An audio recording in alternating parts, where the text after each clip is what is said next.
नमस्कार दोस्तों, मैं अखिलेश एक बार फिर आपसे जुड़ता हूं। जैसा कि दोस्तों आप सभी को पता है, मैंने बताया था एनटीपीसी और यूपी जेल वार्डन और दिल्ली पुलिस के लिए मैं धार्मिक आंदोलन से रिलेटेड 150 क्वेश्चन की सीरीज कराऊंगा। वैसे ही सीक्वेंस में चलते हैं, तो आज क्वेश्चन नंबर 31 को देखते हैं हम लोग। तो दोस्तों आज का जो पहला क्वेश्चन है, चंद्रगुप्त मौर्य और खारवेल। चंद्रगुप्त मौर्य और खारवेल, चंद्रगुप्त मौर्य और खारवेल ने किस पर शासन किया था? तो चंद्रगुप्त मौर्य और खारवेल ने कलिंग पर शासन किया था। दरअसल क्वेश्चन पूछने का अर्थ यह है, चंद्रगुप्त मौर्य और खारवेल ने किस पर शासन किया, यानी किस एरिया पर शासन किया था? तो कलिंग एक ऐसा एरिया था जहां पे दोनों ने शासन किया था। कलिंग में चंद्रगुप्त मौर्य ने और खारवेल ने दोनों ने शासन किया था। उसके बाद अगला क्वेश्चन है, किस धार्मिक संप्रदाय की पूजा पद्धति में मदिरा, ध्यान से सुनिएगा, किस धार्मिक संप्रदाय में की पूजा पद्धति में मदिरा और स्त्री का महत्वपूर्ण स्थान है? तो कापालिक। कापालिक, कापालिक एक ऐसी है संप्रदाय है, धार्मिक संप्रदाय है, जो एक कैसी है, तांत्रिक जो तांत्रिक शैव धर्म की संप्रदाय है, तांत्रिक शैव संप्रदाय है। तांत्रिक मतलब जो टोना जादू होता है उसी को बता रहे हैं, वो तांत्रिक वाला है। कपालिक कैसी है? एक कपालिक जो है तांत्रिक शैव धर्म है, और इसके दो भाग, इसका कोई पुराणी नहीं है, यानी ये अपौराणी है, अपौराणी धर्म है। ठीक है, इसके दो भाग थे, एक बताया जाता है भैरव तंत्र, एक बताया जाता है भैरव तंत्र और दूसरा बताया जाता है कौल तंत्र। तो कौल तंत्र, ठीक है। तो देखो, किस धार्मिक संप्रदाय की पूजा पद्धति में मदिरा और स्त्री का महत्वपूर्ण स्थान है? तो कपालिक। कपालिक कैसी? यह एक तांत्रिक शैव धर्म है, और इसको दो भागों में बताया गया, यह भैरव तंत्र और कौल तंत्र। ठीक है, कौन कौन से? भैरव तंत्र और कौल तंत्र। ठीक है, ये ठीक है। तो इस यानी कि जहां पे जारूट तोड़ना होता है उसको कौन सा धर्म बोलते हैं? कपालिक तंत्र। ठीक है, कपालिक धर्म बोलते हैं। ठीक है, और यहाँ पे पूजा पद्धति में मदिरा और स्त्री का महत्वपूर्ण स्थान है। ठीक है, अगला क्वेश्चन है, बौद्ध संघ में स्त्रियों का प्रवेश का अनुमति कहाँ दी गई? यानी किस एरिया में बौद्ध संघ, जो बौद्ध संघ था, जो बौद्ध का क्षेत्र था, यानी बौद्ध समुदाय का जो क्षेत्र था, उसमें स्त्रियों का प्रवेश की अनुमति कहाँ दी गई? तो वैशाली के स्थान में। ठीक है, वैशाली स्थान में पहली स्त्री का प्रवेश दिया गया। ठीक है, बौद्ध संघ में स्त्रियों का प्रवेश अनुमति कहाँ दी गई? तो वैशाली में दी गई। ठीक है, अगला क्वेश्चन है, महात्मा बुद्ध की शिक्षाएं सर्वप्रथम संकलित की गई, यानी महात्मा बुद्ध की सर्वप्रथम शिक्षाएं कहाँ लिखी गई? तो त्रिपिटक। मैंने बताया था ना आपको, सुत्त पिटक, विनय पिटक, अधिधम्म पिटक, ये तीन पिटक त्रिरत्न कहे जाते। ठीक है, उन्हीं में से सुत्त पिटक, विनय पिटक और अधिधम्म पिटक तीन पिटक थे, उसी में से महात्मा बुद्ध की शिक्षाएं सर्वप्रथम संकलित की गई। ठीक है, अगला क्वेश्चन है, महावीर का जन्म हुआ था? तो महावीर का जन्म कहाँ? तो कुंडग्राम में। ठीक है, कहाँ हुआ था? कुंडग्राम में। उसके बाद दोस्तों अगला क्वेश्चन है, किसमें पुनर्जन्म का विश्वास स्थापित, यानी कौन कौन से धर्म में पुनर्जन्म का विश्वास स्थापित? तो बौद्ध धर्म में भी है, जैन धर्म में भी है और हिंदू, यानी तीनों में, बौद्ध जैन धर्म तीनों में पुनर्जन्म का कॉन्सेप्ट है। हालांकि जैन धर्म जो है वो ईश्वर पर विश्वास नहीं करता। ठीक है, ये ईश्वर पर विश्वास नहीं करता, ये कहता है एक मनुष्य है जिसके पिछले जन्मों का कर्म और प्रेजेंट टाइम के जो कर्म है उसी के आधार पे उसकी जन्म और मृत्यु है। ठीक है, जैन धर्म ऐसा होता है, ये विश्वास ईश्वर पर नहीं करता है। लेकिन किस पुनर्जन्म पर तीनों विश्वास करते हैं, बौद्ध धर्म, जैन धर्म और हिंदू धर्म, तीनों पुनर्जन्म पर विश्वास करते हैं। ठीक है, अगला क्वेश्चन है, बौद्ध धर्म के अनुसार कारण एवं कार्य, ध्यान से सुनिएगा, कारण एवं कार्य, बौद्ध धर्म के अनुसार कारण एवं कार्य के सिद्धांत प्रतीत समुत्पाद, क्या बोलते हैं? प्रतीत समुत्पाद। अब इसको हम दो भागों में कर दे रहे हैं। प्रतीत का मतलब होता है इसका होने से, इसके होने से। ठीक है, इसके होने से, प्रतीत होने से, यानी प्रतीत का मतलब क्या है? इसके होने से। समुत्पाद, ये होता है। क्या होता है? ये होता है, यानी कि हम जैसे कर्म करेंगे वैसे होगा। ठीक है, इसका मतलब ये है, इसके होने से। प्रतीत का मतलब क्या होता है? इसके होने से ये होता है। ठीक है, जैसे कि बौद्ध धर्म में बताया गया अहिंसा, ये सब उनके तीन जो प्रमुख पाठ थे उसी में बताया गया। ठीक है, उसके बाद दोस्तों अगला क्वेश्चन है, महावीर के अनुसार मानव जीवन के वास्तविक उद्देश्य संसार से में मुक्ति प्रदान करने को कहा गया। यानी कि जो महावीर के अनुसार, यानी जैन धर्म के अनुसार जीवन के वास्तविक उद्देश्य क्या है? संसार से मुक्ति प्रदान करना, यानी संसार से मोक्ष प्राप्त करना। ठीक है, संसार से में मुक्ति प्रदान करने को कहा गया निर्वाण। यानी कि जो जैन धर्म में मुक्ति प्रदान यानी कि मोक्ष प्राप्त करने को क्या कहा गया, निर्वाण कहा गया। निर्वाण, निर्वाण ये क्वेश्चन बहुत बार पूछेगा, ठीक है, तो इसलिए आप ध्यान दीजिएगा। जैन, अगला क्वेश्चन है, जैन आचार्यों किस रूप में देखा में जाना जाए, तो जैन आचार्यों को तीर्थंकर के रूप में, किसके नाम है, तीर्थंकर के रूप में। पहले तीर्थंकर जैन धर्म के कौन से, ऋषभदेव थे, यानी पहले कौन थे, ऋषभदेव। और 23वें पूछे जाते, मैंने पिछली बार भी बताया था, 23वें थे पार्श्वनाथ, और जो 24वें थे महावीर स्वामी, ठीक है, महावीर स्वामी थे, ठीक है। अगला क्वेश्चन है, संघ, संघ किसका पवित्र स्थान है, तो संघ जो है हिंदू का पवित्र स्थान है। चलिए दोस्तों, इसके आगे के क्वेश्चन और हम देखते हैं, ठीक है। क्या है, हीनयान संप्रदाय विश्वास रखता था। ध्यान दीजिएगा, महत्वपूर्ण क्वेश्चन इसलिए बन जाता क्योंकि मैंने बताया था ना, ये दो भागों में बट गया था। कौन सा, जो बौद्ध धर्म था, दो भागों में, हीनयान और महायान में, ठीक है। तो वहीं से क्वेश्चन बना, हीनयान संप्रदाय विश्वास रखता था। तो हीनयान संप्रदाय कहाँ पे विश्वास रखता था, बुद्ध महान मानव है, ना कि एक देवता का रूप है, यानी ये भगवान का अवतार नहीं है। और जबकि क्या, महायान मानता था कि बुद्ध एक भगवान का अवतार है, और इनफैक्ट उसने बताया कि यह विष्णु का अवतार है, ठीक है। किसका अवतार है, विष्णु का। तो महायान ने क्या बताया, बुद्ध जो है भगवान का अवतार है, और किसका अवतार है, विष्णु का रूप है, ठीक है। जबकि हीनयान क्या मानता था, यह एक महान मानव है, ठीक है। अगला क्वेश्चन है, विश्व का बौद्ध धर्म में ऋणी होने का कारण है, मध्यम मार्ग, ठीक है। आंसर क्या है, मध्यम मार्ग। अब क्वेश्चन क्या पूछा, विश्व का बौद्ध धर्म में ऋणी होने का कारण क्या है, मध्यम मार्ग। आंसर तो मध्यम मार्ग होगा, क्योंकि यहाँ पे बौद्ध धर्म में मैंने देखा है कि यहाँ पे बहुत मध्यम मार्ग के लोग हैं। मध्यम मार्ग मतलब बहुत आसानी से जीवन यापन किया जा सकता है, ठीक है, मध्यम मार्ग। क्योंकि अधिकांश, अगर आप जनसंख्या देखेंगे विश्व में, तो बौद्ध धर्म को ज्यादा प्रेरणा देती है, यानी बौद्ध धर्म को फॉलो करने वाले ज्यादा लोग हैं विश्व में, ठीक है। तो इसलिए विश्व धर्म का बौद्ध धर्म में ऋणी होने का, विश्व का बौद्ध धर्म में ऋणी होने का कारण है मध्यम मार्ग, ठीक है। अगला क्वेश्चन है, बौद्ध धर्म के अंत, बौद्ध धर्म का भारत में अंत, ठीक है। तो ये बौद्ध धर्म का भारत में अंत होगा, यहाँ पे क्वेश्चन, यहाँ पे भारत लिख लीजिएगा, ठीक है।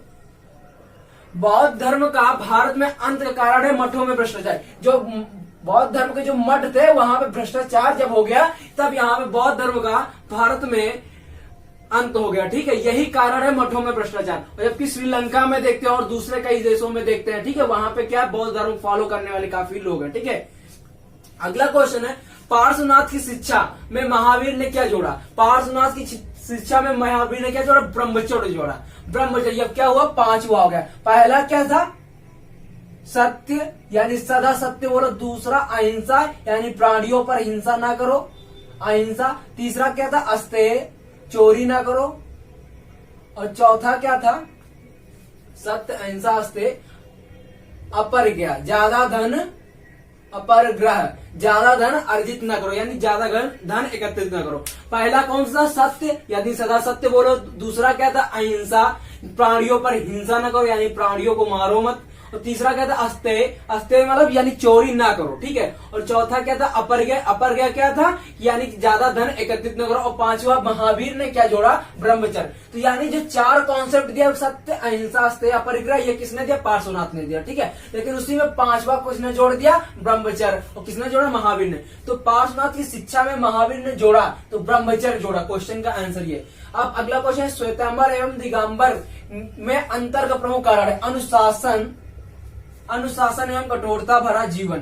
अब देखो प्रमुख कारण क्या, अनुशासन एवं कठोरता भरा जीवन। अब इसका मतलब क्या, श्वेतांबर एवं दिगंबर में अंतर का प्रमुख कारण, देखो जब चंद्रगुप्त मौर्य मगध का शासक होता है, उस समय क्या होता है, वहां पे अकाल पड़ जाता है, ठीक है। वहां पे अकाल पड़ जाता है, तो जो श्वेतांबर होते हैं, ये कौन होते हैं, स्थूलभद्र, ठीक है। स्थूलभद्र ये मगध छोड़कर नहीं जाते, लेकिन जो दिगंबर होते हैं, दिगंबर उस समय सीधी सी भाषा में देखो, सब कुछ भूल जाओ, जो बताया भूल जाओ।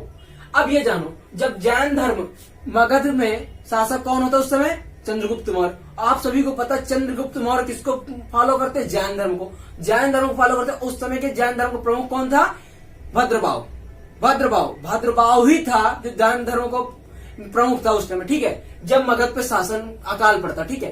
तो भद्रभाव क्या होता है, वो दक्षिण भारत चला जाता है। जब वहां पे मगध पर अकाल पड़ता तो वो मगध छोड़कर दक्षिण भारत चला जाता है, इसलिए उसको क्या कहा गया, दिगंबर कहा गया। और जो स्थूलभद्र था, वो अपने अनुयायियों के साथ वहीं रुक जाता है, यानी मगध पे रुक जाता है, ठीक है। तो इसे श्वेतांबर कहा गया। श्वेतांबर जो है श्वेत वस्त्र धारण करते थे। जो दिगंबर थे, ये क्या कहते थे कि जीवन के लिए भोजन आवश्यक है, और जबकि श्वेतांबर कहते थे ज्ञान प्राप्ति के बाद भोजन आवश्यक नहीं है। इसलिए श्वेतांबर एवं दिगंबर में अंतर का प्रमुख कारण क्या था? अनुशासन एवं कठोरता भरा जीवन। अब बताओ, आप सीधा कॉन्सेप्ट आप समझेंगे, श्वेतांबर जो था ज्यादा कठिनता वाला जीवन था, क्योंकि यहाँ पे खाने के लिए ज्यादा जरूरतें नहीं बताई गई, ठीक है, इसलिए ज्यादा बड़ा कठिन कारण था। ठीक है, अगला क्वेश्चन है जैन मूर्ति पूजा का प्राचीनतम अभिलेख कहाँ है? तो जैन मूर्ति पूजा का प्राचीनतम अभिलेख हाथी गुम्फा लेख, हाथी गुम्फा। जैन मूर्ति पूजा की जो प्राचीनतम अभिलेख कहाँ पे? हाथी गुम्फा लेख में है। ठीक है, अगला क्वेश्चन है शिव के पंच रूपों में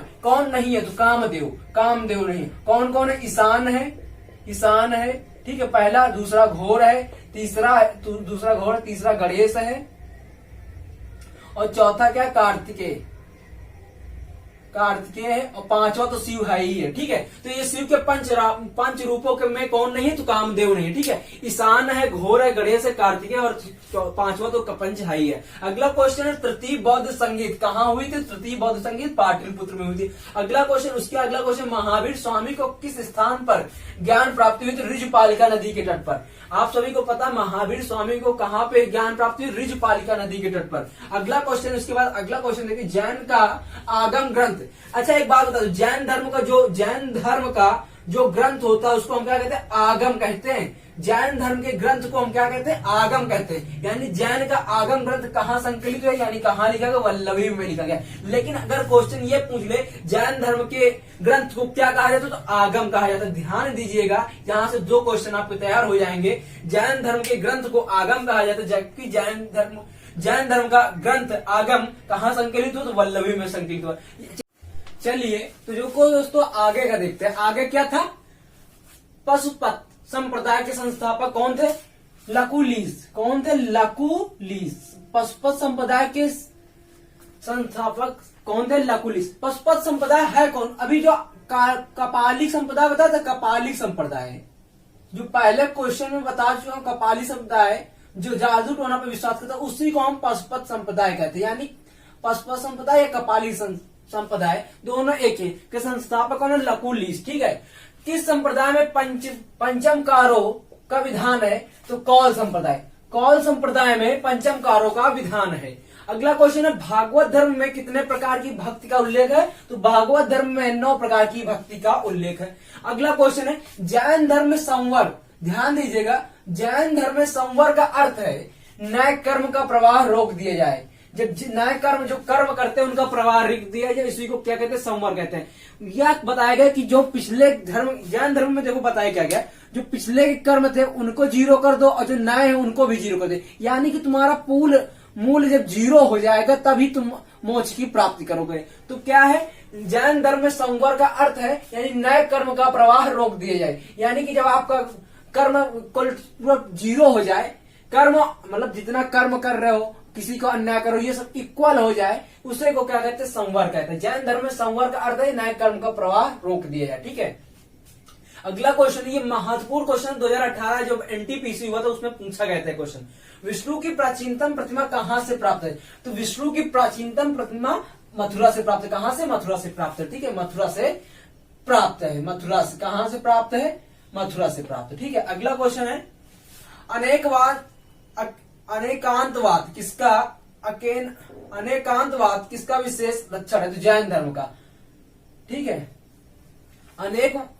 अनेकांतवाद किसका विशेष लक्षण है? तो जैन धर्म का लक्षण है। ठीक है, अगला क्वेश्चन है विज्ञानवाद का विख्याता कौन है? तो विज्ञानवाद का ध्यान दीजिए, विज्ञानवाद का विख्याता कौन है?